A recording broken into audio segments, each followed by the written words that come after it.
भाइयों, क्या रेलवे में रिप्लेसमेंट डीवी क्या वापिस आ रहा है? ये जानना बहुत ज़रूरी है, क्योंकि एक बच्चे ने एक आरटीआई लगाया था, रेलवे का जवाब आया है। वो जवाब सारे विद्यार्थी को जानना बहुत ज़रूरी है।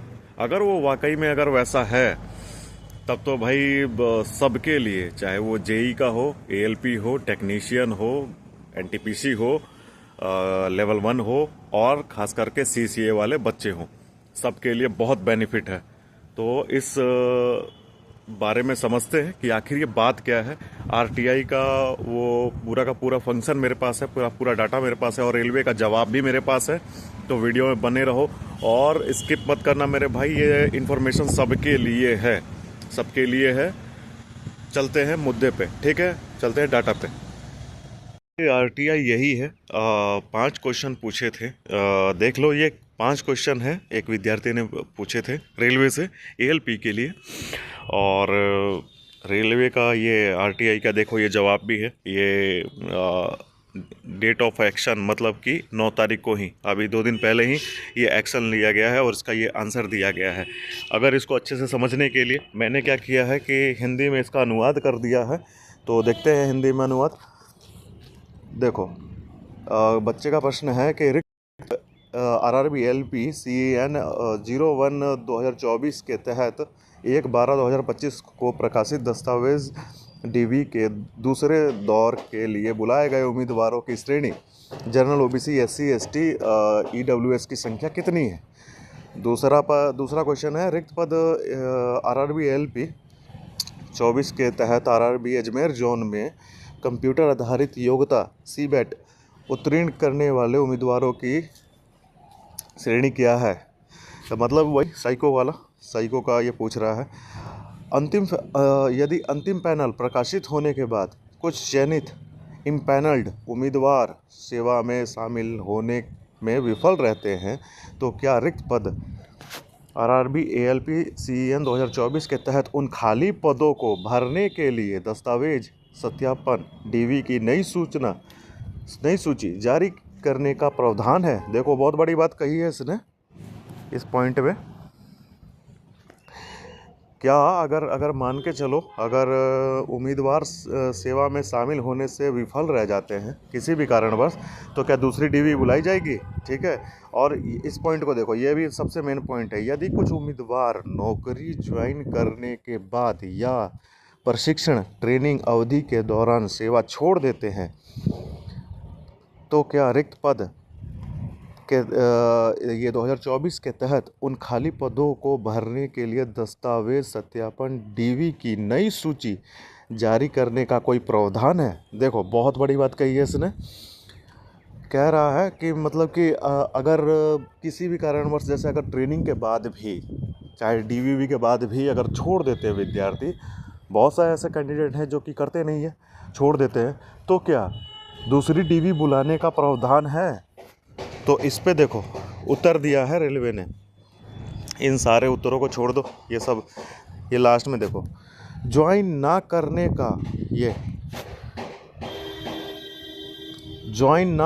का प्रावधान आरआरबी चयन प्रक्रिया के अनुसार यदि मुख्य पैनल में शामिल उम्मीदवार नौकरी ज्वाइन नहीं करते हैं या चिकित्सा मेडिकल रूप से अनफिट पाए जाते हैं, तो उन रिक्तियों को भरने के लिए वेटिंग लिस्ट से उम्मीदवारों या अतिरिक्त उम्मीदवारों को बुलाया जाता है। भाई,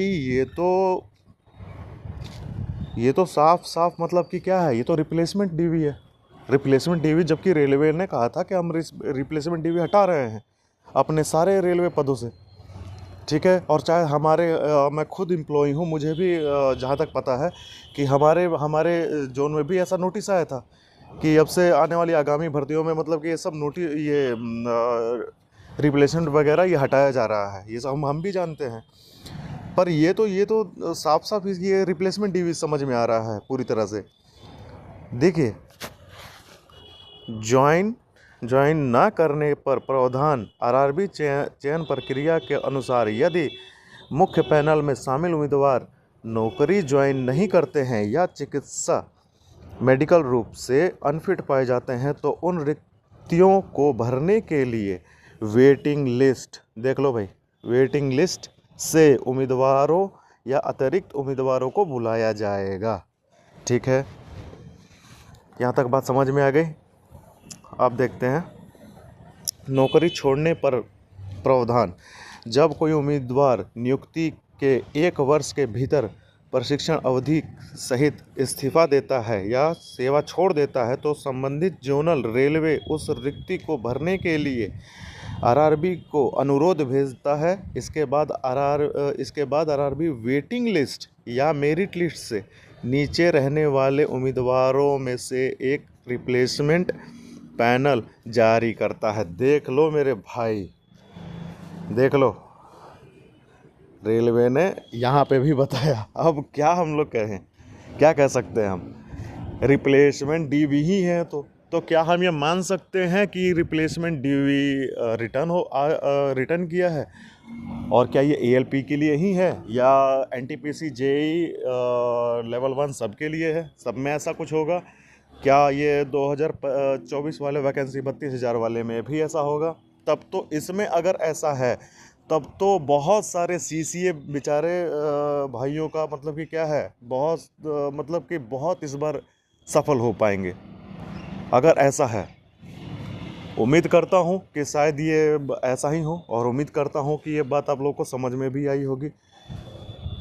कैसा है, अगर आप लोगों में से भी अगर किसी दोस्त का, किसी का भी अगर ऐसा कुछ आया है रिप्लेसमेंट का तो प्लीज़ कमेंट करके बताइएगा। और हाँ, अपना सीसीए का मार्क्स, सीसीए जैसा आपने जो सीबीटी में बैठे हो, अब सीबीटी का मार्क्स और एनएससी का मार्क्स और जोन के सहित मुझे बताना। देखो मेरा खुद का जोन है, मेरा ईसीआर जोन है, मैं ग्रेड 1 का स्टाफ हूँ, टेक्नीशियन ग्रेड 1 का।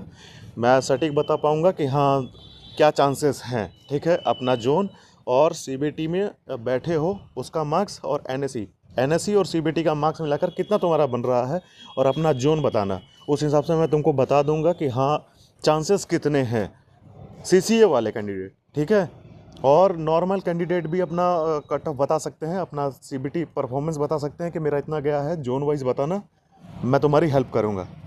तब तक के लिए जय हिंद, जय भारत। मिलते हैं नेक्स्ट वीडियो में। और भाई अपने भाई को सपोर्ट करो, फॉलो करो। आप लोग के लिए नई शुरुआत कर रहा हूँ।